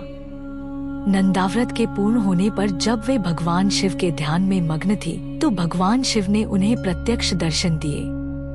भगवान शिव का रूप अत्यंत मनोहारी था। उनके 5 मुख थे और प्रत्येक मुख में 3 नेत्र थे। मस्तक पर चंद्रमा शोभित था। उनके कंठ में नील चिन्ह था। उनके हाथ में त्रिशूल, ब्रह्मकपाल, वर तथा अभय था। उन्होंने पूरे शरीर पर भस्म लगा रखी थी। गंगा जी उनके मस्तक की शोभा बढ़ा रही थी। उनका मुख करोड़ों चंद्रमाओं के समान प्रकाशमान था। सती ने उन्हें प्रत्यक्ष रूप में अपने सामने पाकर उनके चरणों की वंदना की। उस समय लज्जा और शर्म के कारण उनका सिर नीचे की ओर झुका हुआ था। तपस्या का फल प्रदान करने के लिए शिवजी बोले, उत्तम व्रत का पालन करने वाली है दक्ष नंदिनी, मैं तुम्हारी तपस्या से बहुत प्रसन्न हूँ, इसलिए तुम्हारी मनोकामना को पूरा करने के लिए स्वयं यहाँ प्रकट हुआ हूँ। अतः तुम्हारे मन में जो भी इच्छा है, तुम्हारी जो भी कामना है, जिसके वशीभूत होकर तुमने इतनी घोर तपस्या की है, वह मुझे बताओ, मैं उसे अवश्य ही पूर्ण करूँगा। ब्रह्मा जी कहते हैं, हे मुनि, जगदीश्वर महादेव जी ने सती के मनोभाव को समझ लिया था। फिर भी वे सती से बोले कि देवी वर मांगो। देवी सती शर्म से सिर झुकाई थी। वे चाहकर भी कुछ नहीं कह पा रही थी। भगवान शिव के वचन सुनकर सती प्रेम में मग्न हो गई थी। शिवजी बार बार सती से वर मांगने के लिए कह रहे थे। तब देवी सती ने महादेव जी से कहा, हे वर देने वाले प्रभु, मुझे मेरी इच्छा के अनुसार ही वर दीजिए। इतना कहकर देवी चुप हो गई। जब भगवान शिव ने देखा कि देवी सती लज्जावश कुछ कह नहीं पा रही हैं, तो वे स्वयं उनसे बोले, हे देवी, तुम मेरी अर्धांगिनी बनो। यह सुनकर सती अत्यंत प्रसन्न हुई, क्योंकि उन्हें अपने मनोवांछित फल की प्राप्ति हुई थी। वे अपने हाथ जोड़कर और मस्तक को झुकाकर भक्तवत्सल शिव के चरणों की वंदना करने लगी। सती बोली, हे देवाधिदेव महादेव, प्रभु, आप मेरे पिता को कहकर वैवाहिक विधि से मेरा पाणी ग्रहण करें। ब्रह्मा जी बोले, नारद, सती की बात सुनकर शिवजी ने उन्हें यह आश्वासन दिया कि ऐसा ही होगा। तब देवी सती ने भगवान शिव को हर्ष एवं मोह से देखा और उनसे आज्ञा लेकर अपने पिता के घर चली गईं। भगवान शिव कैलाश पर लौट गए और देवी सती का स्मरण करते हुए उन्होंने मेरा चिंतन किया। शिवजी के स्मरण करने पर मैं तुरंत कैलाश की ओर चल दिया। मुझे देखकर भगवान शिव बोले, ब्राह्मण, दक्षकन्या सती ने बड़ी भक्ति से मेरी आराधना की है। उनके नंदाव्रत के प्रभाव से और आप सब देवताओं की इच्छाओं का सम्मान करते हुए मैंने देवी सती को उनका मनोवांछित वर प्रदान कर दिया है। देवी ने मुझसे यह वर मांगा कि मैं उनका पति हो जाऊं। उनके वर के अनुसार मैंने सती को अपनी पत्नी के रूप में प्राप्त करने का वर दे दिया है। वर प्राप्त कर वे बड़ी प्रसन्न हुई तथा उन्होंने मुझसे प्रार्थना की कि मैं उनके पिता प्रजापति दक्ष के समक्ष देवी सती से विवाह करने का प्रस्ताव रखूं और पाणी ग्रहण कर उनका वरण करूं। उनके विनम्र अनुरोध को मैंने स्वीकार कर लिया है। इसलिए मैंने आपको यहाँ बुलाया है कि आप प्रजापति दक्ष के घर जाकर उनसे देवी सती का कन्यादान मुझसे करने का अनुरोध करें। भगवान शिव की आज्ञा से मैं बहुत प्रसन्न हुआ और मैंने उनसे कहा, भगवान, मैं धन्य हो गया जो आपने हम सभी देवी देवताओं के अनुरोध को स्वीकार कर देवी सती को अपनी पत्नी बनाना स्वीकार करने और इस कार्य को पूरा करने के लिए मुझे चुना। मैं आपकी आज्ञानुसार अभी प्रजापति दक्ष के घर जाता हूँ तथा उन्हें आपका संदेश सुनाकर देवी सती का हाथ आपके लिए मांगता हूँ। यह कहकर मैं वेगशाली रथ से दक्ष के घर की ओर चल दिया। नारद जी ने पूछा, हे पितामह, पहले आप मुझे यह बताइए कि देवी सती के घर लौटने पर क्या हुआ? दक्ष ने उनसे क्या कहा और क्या किया? ब्रह्मा जी नारद जी के प्रश्न का उत्तर देते हुए बोले, जब देवी सती तपस्या पूर्ण होने पर अपनी इच्छा के अनुरूप भगवान शिव से वर पाकर अपने घर लौटीं तो उन्होंने श्रद्धापूर्वक अपने माता पिता को प्रणाम किया। उन्होंने अपनी सहेली द्वारा अपने माता पिता को यह सूचना दी कि उन्हें भगवान शिव से वरदान की प्राप्ति हो गई है। वे सती की तपस्या से बहुत प्रसन्न हुए हैं और उन्हें अपनी पत्नी के रूप में प्राप्त करना चाहते हैं। यह सुनकर प्रजापति दक्ष और उनकी पत्नी बहुत प्रसन्न हुए। उन्होंने आनंदित होकर बड़े उत्सव का आयोजन किया। उन्होंने ब्राह्मणों को भोजन कराया और उन्हें दक्षिणा दी। उन्होंने गरीबों और दीनों को दान दिया। कुछ समय बीतने पर प्रजापति दक्ष को पुनः चिंता होने लगी कि वे अपनी पुत्री का विवाह भगवान शिव से कैसे करें, क्योंकि वे अब तक मेरे पास सती का हाथ मांगने नहीं आए हैं। इस प्रकार प्रजापति दक्ष चिंतामग्न हो गए, लेकिन उन्हें ऐसी चिंता ज्यादा दिनों तक नहीं करनी पड़ी। शिव तो कृपा के सागर और करुणा की खान है, तब वह कैसे चिंतित रह सकता है जिसकी पुत्री ने तप द्वारा शिव का वरण किया है। जब मैं सरस्वती सहित उनके घर उपस्थित हो गया, तब मुझे देखकर उन्होंने मुझे प्रणाम किया और बैठने के लिए आसन दिया। तत्पश्चात दक्ष ने मेरे आने का कारण पूछा तो मैंने अपने आने का प्रयोजन बताते हुए कहा, हे प्रजापति दक्ष, मैं भगवान शिव की आज्ञा से आपके घर आया हूँ। मैं देवी सती का हाथ महादेव जी के लिए मांगने आया हूँ। सती ने उत्तम आराधना करके भगवान शिव को प्रसन्न कर उन्हें अपने पति के रूप में प्राप्त करने का वर प्राप्त किया है। अतः तुम शीघ्र ही सती का पाणिग्रहण शिव जी के साथ कर दो। नारद, मेरी यह बातें सुनकर दक्ष बहुत प्रसन्न हुआ। उसने हर्षित मन से इस विवाह के लिए अपनी स्वीकृति दे दी। तब मैं प्रसन्न मन से कैलाश पर्वत पर चल दिया। वहां भगवान शिव मेरी उत्सुकता से प्रतीक्षा कर रहे थे।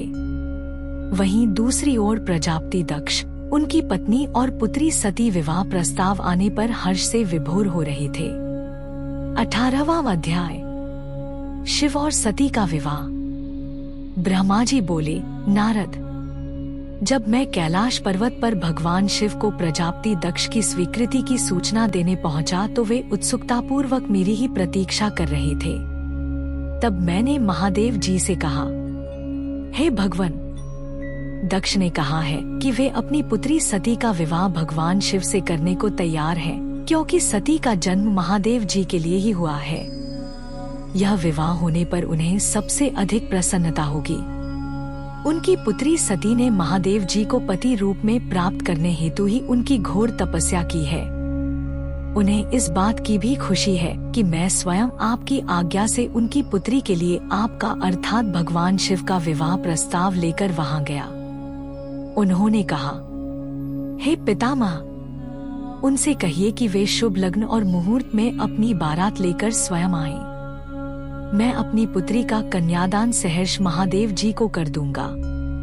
हे भगवान, दक्ष ने मुझसे यह बात कही है, इसलिए आप शुभ मुहूर्त देखकर शीघ्र ही उनके घर चलें और देवी सती का वरण करें। हे नारद, मेरे ऐसे वचन सुनकर शिवजी ने कहा, हे संसार की सृष्टि करने वाले ब्रह्मा जी, मैं तुम्हारे और नारद जी के साथ ही प्रजापति दक्ष के घर चलूंगा। इसलिए ब्रह्मा जी आप नारद और अपने मानस पुत्रों का स्मरण कर उन्हें यहाँ बुला लें। साथ ही मेरे पार्षद भी दक्ष के घर चलेंगे। नारद, तब भगवान शिव की आज्ञा पाकर मैंने तुम्हारा और अपने अन्य मानस पुत्रों का स्मरण किया। उन तक मेरा संदेश पहुंचते ही वे तुरंत कैलाश पर्वत पर उपस्थित हो गए। उन्होंने हर्षित मन से महादेव जी को और मुझे प्रणाम किया। तत्पश्चात शिवजी ने भगवान श्रीहरि विष्णु का स्मरण किया। भगवान विष्णु देवी लक्ष्मी के साथ अपने विमान गरुड़ पर बैठ वहां आ गए। चैत्र मास के शुक्ल पक्ष की त्रयोदशी तिथि में रविवार को पूर्वा फाल्गुनी नक्षत्र में त्रिलोकीनाथ भगवान शिव की बारात धूमधाम से कैलाश पर्वत से निकली। उनकी बारात में मैं, देवी सरस्वती, विष्णु जी, देवी लक्ष्मी, सभी देवी देवता, मुनि और शिवगण आनंदमग्न होकर चल रहे थे। रास्ते में खूब उत्सव हो रहा था। भगवान शिव की इच्छा से बैल, बाघ, सांप, जटा और चंद्रकला उनके आभूषण बन गए। भगवान स्वयं नंदी पर सवार होकर प्रजापति दक्ष के घर पहुँचे। द्वार पर भगवान शिव की बारात देखकर सभी हर्ष से फूले नहीं समा रहे थे। प्रजापति दक्ष ने विधिपूर्वक भगवान शिव की पूजा अर्चना की। उन्होंने सभी देवताओं का खूब आदर सत्कार किया तथा उन्हें घर के अंदर ले गए। दक्ष ने भगवान शिव को उत्तम आसन पर बैठाया और हम सभी देवताओं और ऋषि मुनियों को भी यथायोग्य स्थान दिया। सभी का भक्तिपूर्वक पूजन किया। तत्पश्चात दक्ष ने मुझसे प्रार्थना की कि मैं ही वैवाहिक कार्य को संपन्न कराऊं। मैंने दक्ष की प्रार्थना को स्वीकार किया और वैवाहिक कार्य कराने लगा। शुभ लग्न और शुभ मुहूर्त देखकर प्रजापति दक्ष ने अपनी पुत्री सती का हाथ भगवान शिव के हाथों में सौंप दिया और विधि विधान से पाणिग्रहण संस्कार संपन्न कराया। उस समय वहां बहुत बड़ा उत्सव हुआ और नाच गाना भी हुआ। सभी आनंदमग्न थे। हम सभी देवी देवताओं ने भगवान शिव और देवी सती की बहुत स्तुति की और उन्हें भक्तिपूर्वक प्रणाम किया। भगवान शिव और सती का विवाह हो जाने पर उनके माता पिता बहुत प्रसन्न हुए और महादेव जी को अपनी कन्या का दान कर प्रजापति दक्ष कृतार्थ हो गए। महेश्वर का विवाह होने का पूरा संसार मंगल उत्सव मनाने लगा। 19वां अध्याय, ब्रह्मा और विष्णु द्वारा शिव की स्तुति करना। ब्रह्मा जी कहते हैं, नारद, कन्यादान करके दक्ष ने भगवान शिव को अनेक उपहार प्रदान किए। उन्होंने सभी ब्राह्मणों को भी दान दक्षिणा दी। तत्पश्चात भगवान विष्णु अपनी पत्नी लक्ष्मी जी सहित भगवान शिव के समक्ष हाथ जोड़कर खड़े हो उनकी आराधना करने लगे। वे बोले, हे दयासागर महादेव जी, आप संपूर्ण जगत के पिता हैं और देवी सती सबकी माता हैं। भगवान, आप दोनों ही अपने भक्तों की रक्षा के लिए और दुष्टों का नाश करने के लिए अनेक अवतार धारण करते हैं। इस प्रकार उन्होंने शिवसती की बहुत स्तुति की। नारद, मैं उनके पास आकर विधि के अनुसार फेरे कराने लगा। ब्राह्मणों की आज्ञा और मेरे सहयोग से सती और भगवान शिव ने विधिपूर्वक अग्नि के फेरे लिए। उस समय वहां बहुत अद्भुत उत्सव किया जा रहा था। वहां विभिन्न प्रकार के बाजे और शहनाइयां बज रही थी। स्त्रियां मंगल गीत गा रही थी और खुशी से सभी नृत्य कर रहे थे। तत्पश्चात भगवान विष्णु बोले, सदाशिव, आप संपूर्ण प्रकृति के रचयिता हैं। आपका स्वरूप ज्योतिर्मय है। ब्रह्मा जी, मैं और रुद्रदेव आपके ही रूप हैं। हम सभी सृष्टि की रचना, पालन और सहार करते हैं। हे प्रभु, हम सब आपका ही अंश हैं। प्रभु, आप आकाश के समान सर्वव्यापी और ज्योतिर्मय हैं। जिस प्रकार हाथ, कान, नाक, मुंह, सिर आदि शरीर के विभिन्न रूप हैं, उसी प्रकार हम सब भी आपके शरीर के ही अंग हैं। आप निर्गुण निराकार हैं। समस्त दिशाएं आपकी मंगल कथा कहती हैं। सभी देवी देवता और ऋषि मुनि आपके ही चरणों की वंदना करते हैं। आपकी महिमा का वर्णन करने में मैं असमर्थ हूँ। भगवान, यदि हम सबसे कुछ गलती हो गई हो तो कृपया उसे क्षमा करें और प्रसन्न हो। ब्रह्मा जी बोले, इस प्रकार श्रीहरि ने भगवान शिव की बहुत स्तुति की। उनकी स्तुति सुनकर भगवान शिव बहुत प्रसन्न हुए। विवाह की सभी रीतियों के पूर्ण होने पर हम सभी ने महादेव जी एवं देवी सती को बधाइयाँ दी तथा उनसे प्रार्थना की कि वे अपनी कृपा दृष्टि सदैव सभी पर बनाए रखें, वे जगत का कल्याण करें। तत्पश्चात भगवान शिव ने मुझसे कहा, हे ब्रह्मान, आपने मेरा वैवाहिक कार्य संपन्न कराया है, अतः आप ही मेरे आचार्य हैं। आचार्य को कार्य सिद्धि के लिए दक्षिणा अवश्य दी जाती है, इसलिए आप मुझे बताइए कि मैं दक्षिणा में आपको क्या दूं। महाभाग, आप जो भी मांगेंगे मैं उसे अवश्य ही दूंगा। मुने, भगवान शिव के इस प्रकार के वचन सुनकर मैं हाथ जोड़कर उनके सामने खड़ा हो मैं गया। मैंने उन्हें प्रणाम करके कहा, हे देवेश, यदि आप मुझे अपना आचार्य मानकर कोई वर देना चाहते हैं तो मैं आपसे यह वर मांगता हूँ कि आप सदा इसी रूप में इसी वेदी पर विराजमान रहकर अपने भक्तों को दर्शन दें। इस स्थान पर आपके दर्शन करने से सभी पापियों के पाप धुल जाएं। आपके यहाँ विराजमान होने से मुझे आपका साथ प्राप्त हो जाएगा। मैं इसी वेदी के पास आश्रम बनाकर यहाँ निवास करूँगा और तपस्या करूँगा। हे प्रभु, मेरी यही इच्छा है।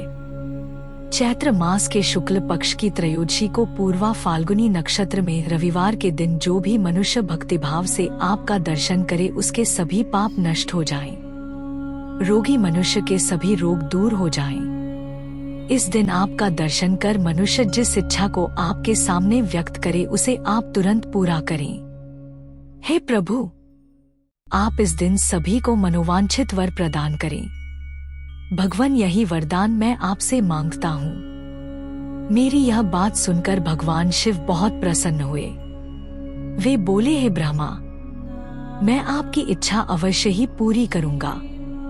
तुम्हारे वर के अनुसार मैं देवी सती सहित इस वेदी पर विराजमान रहूँगा। यह कहकर भगवान शिव देवी सती के साथ मूर्ति रूप में प्रकट होकर वेदी के मध्य भाग में विराजमान हो गए। इस प्रकार मेरी इच्छा को पूरा कर जगत के हित के लिए प्रभु शिव वेदी पर अंशरूप में विराजमान हुए। 20वां अध्याय। शिव सती का विदा होकर कैलाश जाना। ब्रह्मा जी बोले, हे महामुनि नारद, मुझे मेरा मनोवांछित वरदान देने के पश्चात भगवान शिव अपनी पत्नी देवी सती को साथ लेकर अपने निवास स्थान कैलाश पर्वत पर जाने के लिए तैयार हुए। तब अपनी बेटी सती व दामाद भगवान शिव को विदा करते समय प्रजात दक्ष ने अपने हाथ जोड़कर और मस्तक झुकाकर महादेव जी की भक्तिपूर्वक स्तुति की। साथ ही श्रीहरि सहित सभी देवी देवताओं और ऋषि मुनियों ने हर्ष से प्रभु का जय जयकार किया। भगवान शिव ने अपने ससुर प्रजापति दक्ष से आज्ञा लेकर अपनी पत्नी को अपनी सवारी नंदी पर बैठाया और स्वयं भी उस पर बैठकर कैलाश पर्वत की ओर चले गए। उस समय वृषभ पर बैठे भगवान शिव व सती की शोभा देखते ही बनती थी। उनका रूप मनोहारी था। सब मंत्रमुग्ध होकर उन दोनों को जाते हुए देख रहे थे। प्रजापति दक्ष और उनकी पत्नी अपनी बेटी व दामाद के अनोखे रूप पर मोहित हो उन्हें एकटक देख रहे थे। उनकी विदाई पर चारों ओर मंगल गीत गाए जा रहे थे। विभिन्न वाद्य यंत्र बज रहे थे। सभी बाराती शिव के कल्याण में उज्जवल यश का गान करते हुए उनके पीछे पीछे चलने लगे। भगवान शिव देवी सती के साथ अपने निवास कैलाश पर पहुँचे। सभी देवता सहित मैं और विष्णु जी भी कैलाश पर्वत पर पहुँचे। भगवान शिव ने उपस्थित सभी देवी देवताओं और ऋषि मुनियों का हृदय से धन्यवाद किया। भगवान शिव ने सभी को सम्मान पूर्वक विदा किया। तब सभी देवताओं ने उनकी स्तुति की और प्रसन्नता पूर्वक अपने अपने धाम को चले गए। तत्पश्चात भगवान शिव और देवी सती सुखपूर्वक अपने वैवाहिक जीवन का आनंद उठाने लगे। सूत जी कहते हैं, हे मुनियों, मैंने तुम्हें भगवान शिव के शुभ विवाह की पुण्य कथा सुनाई है। भगवान शिव का विवाह कब और किससे हुआ, वे विवाह के लिए कैसे तैयार हुए, इस प्रकार मैंने सभी प्रसंगों का वर्णन तुमसे किया है। विवाह के समय यज्ञ अथवा किसी भी शुभ कार्य के आरंभ में भगवान शिव का पूजन करने के पश्चात इस कथा को जो सुनता अथवा पढ़ता है उसका कार्य या वैवाहिक आयोजन बिना विघ्न और बाधाओं के पूरा होता है। इस कथा के श्रवण से सभी शुभ कार्य निर्विघ्न पूर्ण होते हैं। इस अमृतमयी कथा को सुनकर जिस कन्या का विवाह होता है वह सुख, सौभाग्य, सुशीलता और सदाचार आदि सद्गुणों से युक्त हो जाती है। भगवान शिव की कृपा से पुत्रवती भी होती है।